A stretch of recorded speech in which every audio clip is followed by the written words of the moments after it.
Which of the given sentences with the possessive case is correct? Yəlik hallı verilən cümlələrdən hansı doğrudur?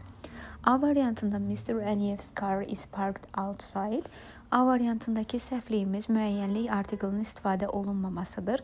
Əgər soyadlar cəmdə verilərsə, o zaman qarşısında Z müəyyənlik artiklı istifadə olunmalıdır. B variantında some teachers' opinions were discussed yesterday.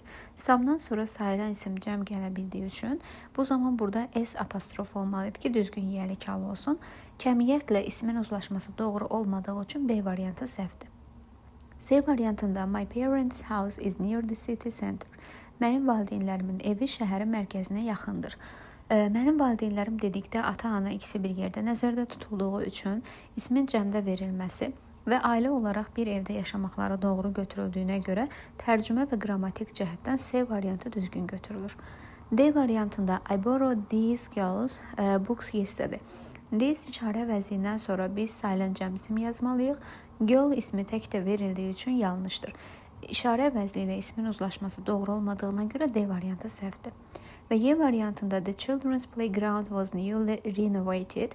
Cəmi kökdən dəyişən isimlərin yiyəlik halı apostrof S vasitəsilə düzəlməlidir. Çünki əgər isim cəmlənərkən S qəbul edirsə, biz onlara sadəcə apostrof əlavə edə bilərik.